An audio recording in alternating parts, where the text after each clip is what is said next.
Hello everyone.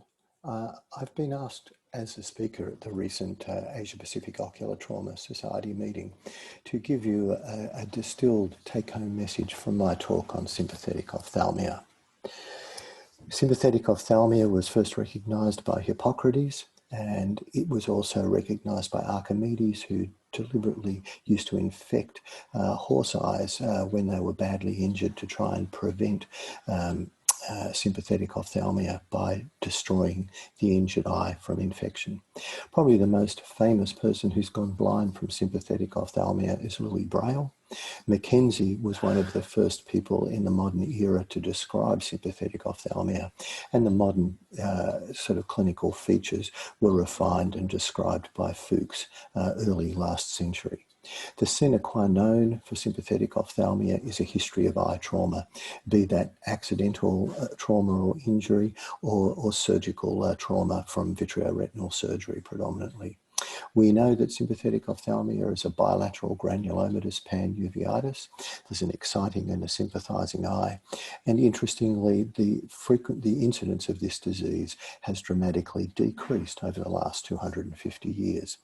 Back in the American Civil War, the incidence of sympathetic ophthalmia was about 1 in 250. In World War I, it was around 1 in 300. By World War II, it was down to 1 in 2000.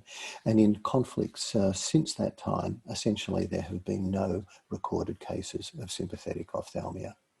Indeed, we know that it's now quite a rare disease. The surveillance study done 20 years ago in the UK showed an extremely low incidence of 0.03 per 100,000 individuals. And the commonest cause in the surveillance series was vitreoretinal surgery. In a large series from South Africa, again, sympathetic ophthalmia was extremely uncommon. And interestingly, they found no cases in eyes where the traumatized eye, in patients rather, where the traumatized eye had been removed. Other series from other parts of the world have confirmed that it's a rare disease and that today, arguably, the commonest cause is multiple vitreoretinal surgeries. We know sympathetic ophthalmia is a bad disease. This excellent series by Jennifer Thorne and colleagues showed that a quarter of the patients presented with poor vision in the sympathizing eye, and that it was quite common to get vision loss during follow-up. In round numbers, half the patients had significant structural complications at the time of their presentation, and during follow-up, complications were very frequent. Cataract, optic neuropathy, and exudative retinal detachment were the commonest complications that were seen. And an exudative retinal detachment was the risk factor for a poor visual outcome. That said, with modern medical therapy, 60% of the patients had a really good visual outcome of better than 6/12, and 3/4 of the patients had a good visual outcome of vision better than 660. So where are we now? We believe that removal of the injured eye does not prevent sympathetic ophthalmia, and that there is no protective time window.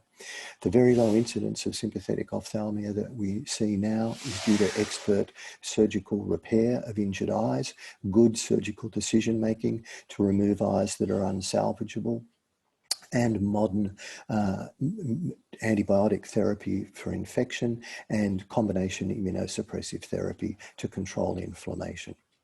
We do know, however, that surgery in eyes that have had a past history of trauma can trigger the onset of sympathetic ophthalmia.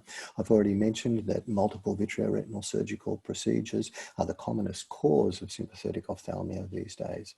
But in patients with trauma, we decide whether or not to keep the eye or to remove it on a patient-by-patient basis based on surgical factors. And the commonest method of removing an irretrievably damaged eye is by evisceration. And importantly, with combination modern immunosuppressive therapy, the majority of patients do well with sympathetic ophthalmia. So is sympathetic ophthalmia still relevant in 2020? Yes, it is. Although it's a rare disease, it's a severe threat to vision. Although the exact pathogenesis remains unclear, it's probably an autoimmune disease. The initial innate immune response following trauma begins within minutes to hours, and this then drives a very strong adaptive T-cell driven immune response which persists in patients who get sympathetic ophthalmia.